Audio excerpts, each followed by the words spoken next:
the Princess Elizabeth Challenge Cup for student Cops 4s. Pangbourne College from near Reading in Berkshire, on the Berkshire side, and St Paul's, of course, from the heart of boat race country, who beat Dulwich College after a very dodgy start yesterday on the Bucks side. And on this occasion, St Paul's have made a far sturdier start. They had a little bit of an incident off their station in yesterday's race, but they've clearly spoken about that and rectified it.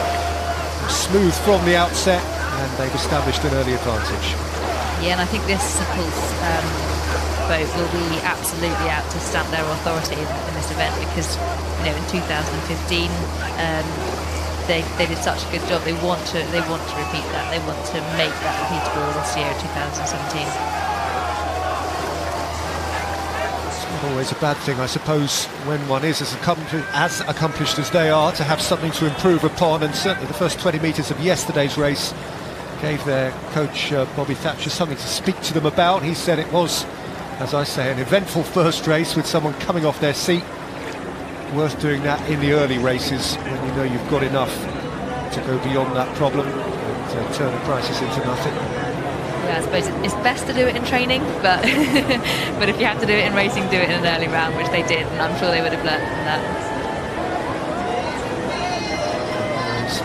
St Paul's 8, coxed by Axel de Boissard. That's the back of Cameron McEnroy, 17-and-a-half-year-old on the bow seat. His first Henley Regatta, George Dickinson, Maximilian Deering, Leo von Malese, Calvin Tartzi, Duvet de Graaf, Casper Woods, Alexander Langston Bolt, and as I say, de Boissard with the voice.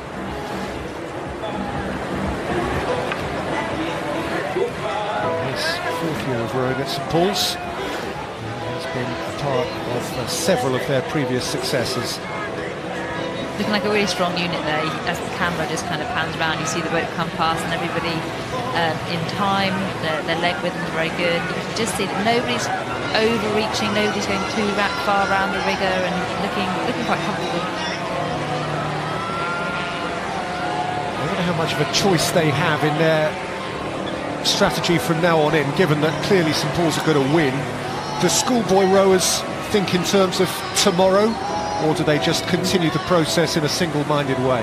I think you'd hope so, and I think looking at the calibre of the rowing this regatta, you watch the way the schoolboys are rowing, and they're rowing with that understanding, and that understanding the sort of process of the whole regatta as well. So you'd imagine the coach would have said very similar to what the attitude we would go out with, which is you always race to the line if you need to race to the line, but if you can save something for tomorrow, then do so. So you'd imagine, just like these guys are doing, that they've come down onto a nice rhythm. They're not pushing too hard, but they're making sure the standard of the rowing is high, and I think that's what's important, and that's what's so impressive for these young guys.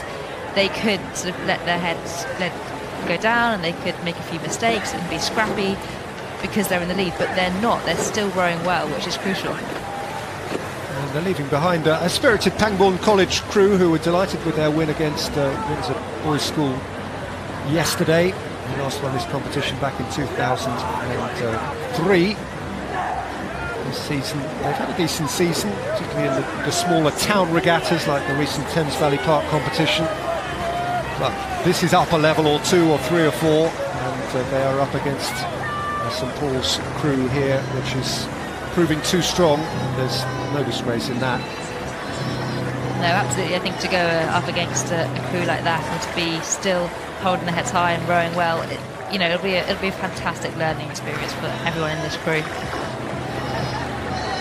St Paul's will go forward to face Scotch College from Melbourne, Australia before tea. We saw their victory over Hampton School, and they too look a very, very strong 8. And again, on Friday, that is going to be a race worth looking out for, I think. Best of England against the best of Australia. It's going to be a thrill. St Paul's now, of course, can ease up and make it bit of a training piece up to the line.